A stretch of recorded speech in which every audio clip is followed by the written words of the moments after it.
Que a graça e a paz seja com todos os irmãos, sejam bem-vindos. Ouviremos a mensagem por Arthur Walkington Pink, cujo título é A Milícia da Fé. Que Deus te abençoe em nome de Jesus.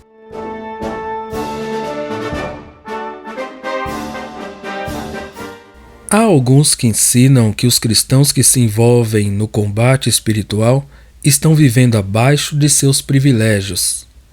Eles insistem que Deus está disposto a fazer todo o nosso combate por nós. Seu slogan de estimação é: deixe acontecer e deixe Deus agir.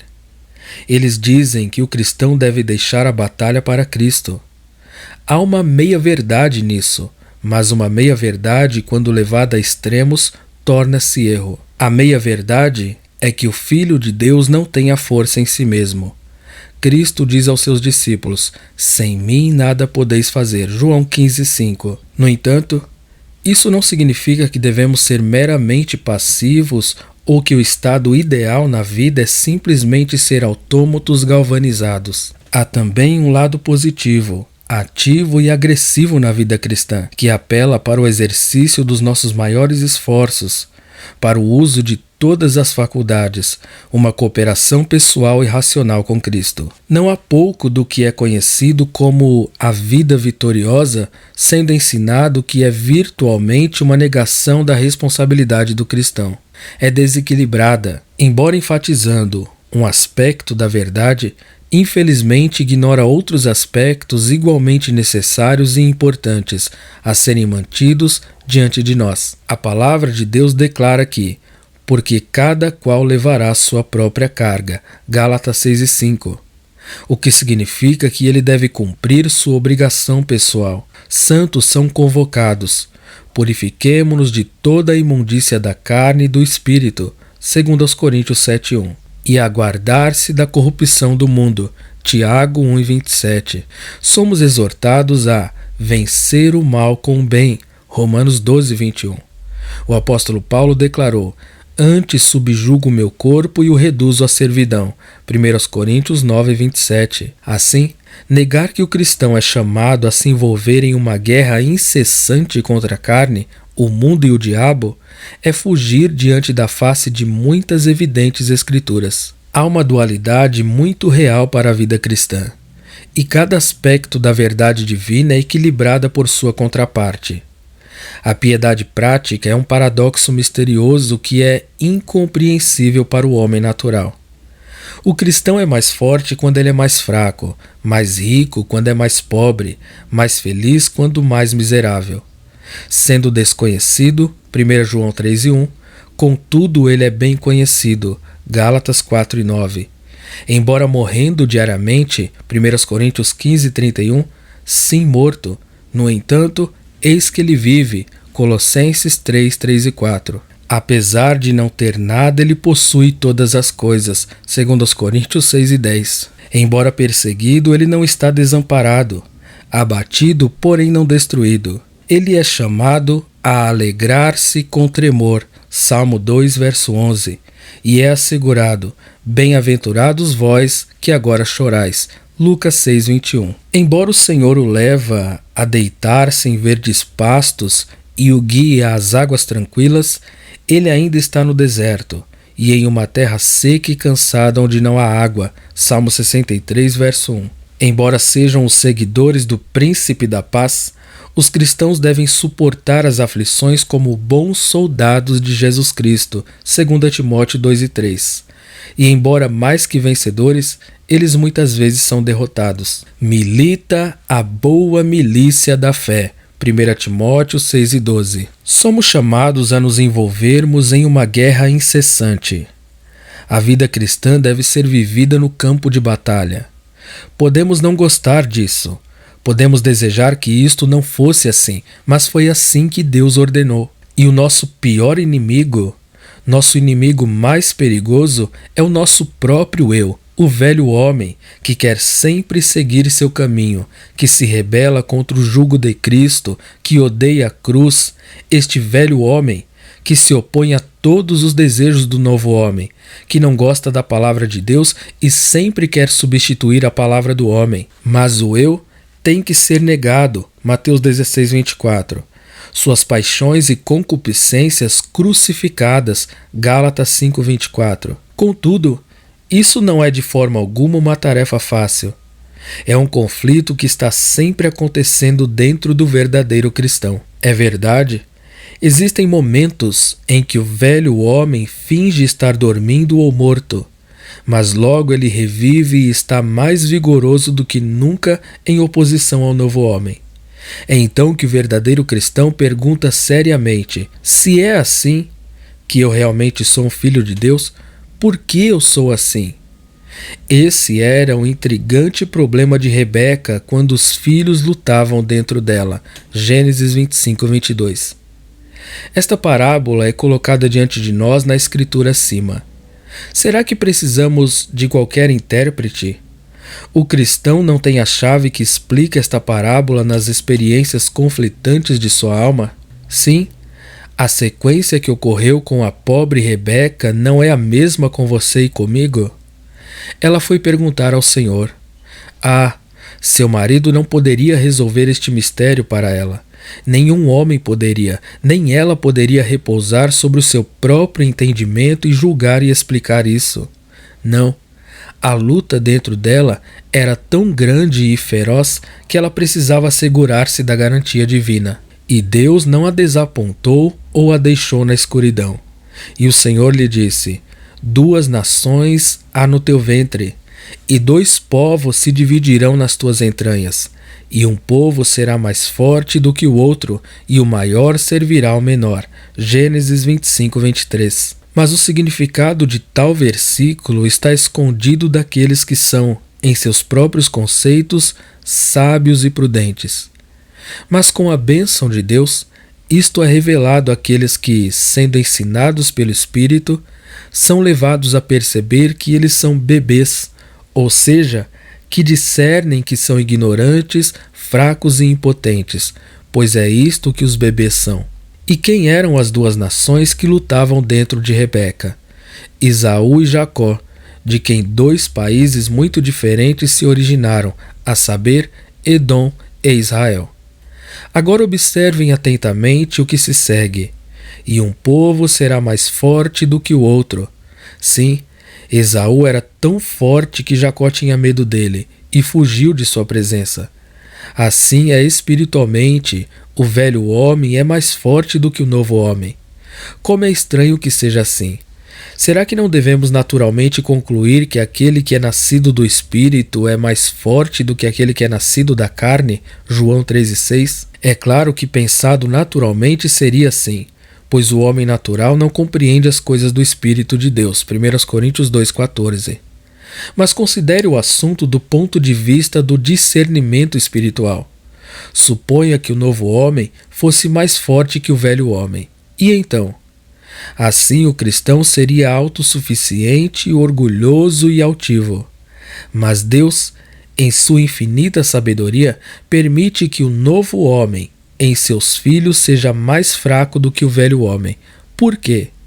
Para que eles possam depender dele. Mas uma coisa é saber disto teoricamente, e outra bem diferente é colocá-la em prática. Uma coisa é acreditar que o novo homem, Jacó, é mais fraco do que o velho homem, Esaú, que nasceu primeiro. E é completamente outra coisa buscar diariamente e obter de Deus a força necessária para lutar contra o velho homem. É por isso que é chamado de bom combate da fé, pois a fé lida com Deus. Milita a boa milícia da fé. 1 Timóteo 6,12. Nossas circunstâncias são o campo de batalha. A carne nunca está satisfeita com as circunstâncias em que Deus nos coloca, mas sempre quer mudá-las, ou entrar em um outro lugar além do que estamos agora inseridos. Assim foi com o antigo Israel.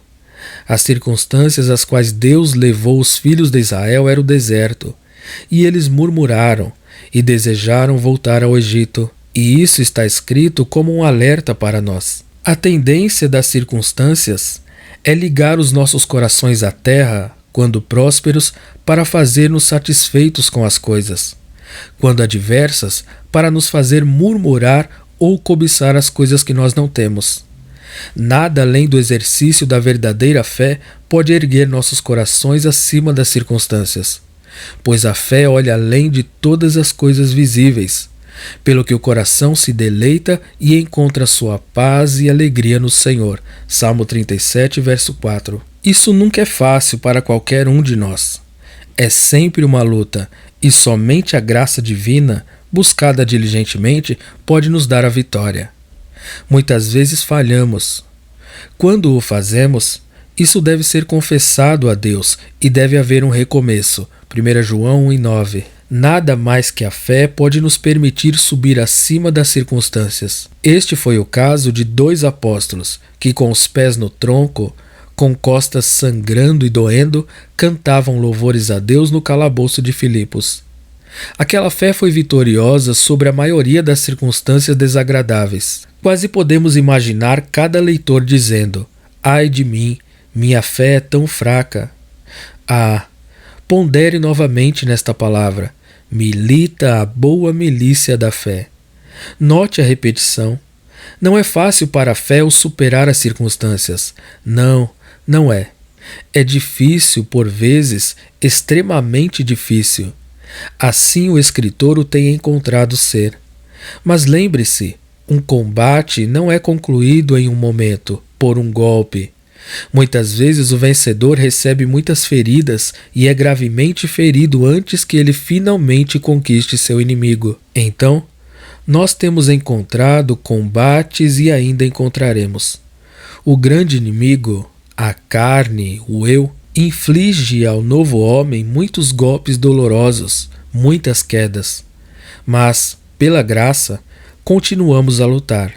A miúde, o novo homem começa a vencer. Por vezes, o velho homem parece vencer. Porque 7 vezes cairá o justo e se levantará. Provérbios 24:16. Sim, caro leitor, cada verdadeiro cristão tem um combate em suas mãos. O eu é o principal inimigo que tem que ser conquistado. Nossas circunstâncias, o campo de batalha onde o combate deve ser travado.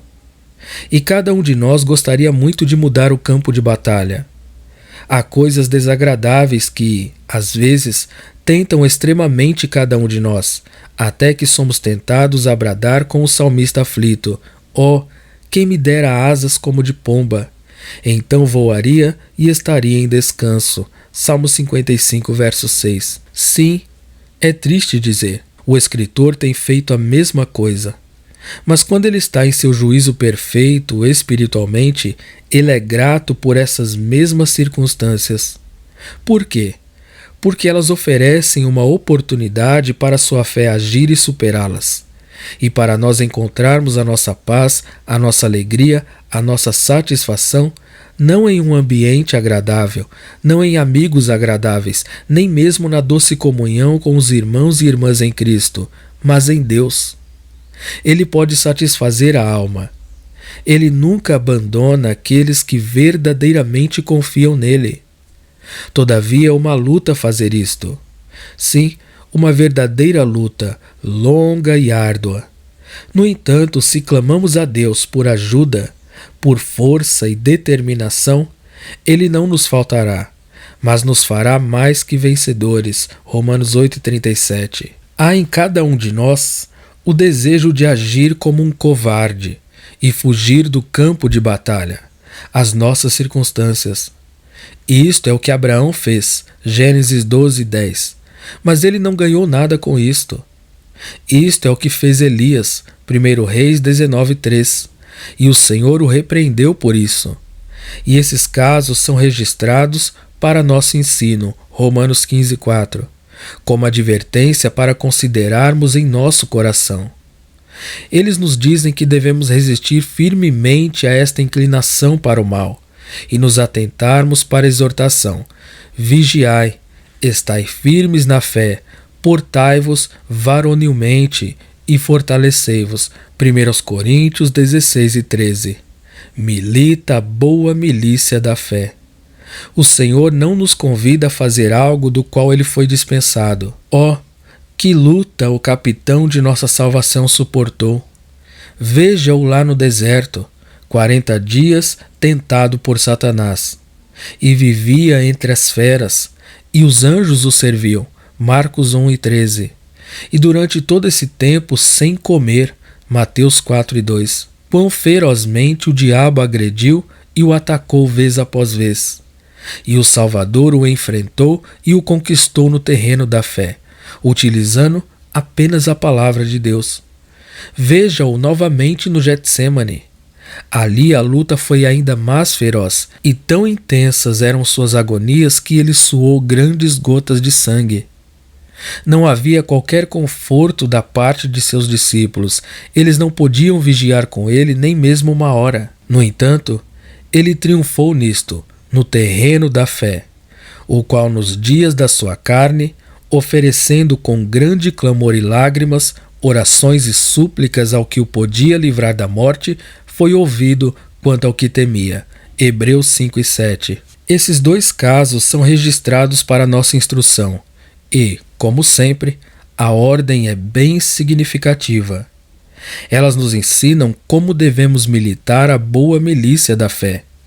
O próprio Cristo nos deixou um exemplo, 1 Pedro 2:21. E o que podemos aprender com estes incidentes solenes e sagrados? Isso, a única arma que devemos usar é a espada do Espírito. E a vitória só pode ser obtida em nossos joelhos, com grande clamor e lágrimas. O Senhor graciosamente nos capacita a agir assim. Que cada um de nós possa mais intensamente buscar a graça de militar a boa milícia da fé. Devemos ter uma feliz e pacífica comunhão no céu. Mas antes de chegarmos lá, a luta tem de ser travada e vencida ou nunca chegaremos lá de modo algum. 2 Timóteo 4:6-8. A Milícia da Fé, por Arthur Walkington Pink. Que Deus abençoe a todos.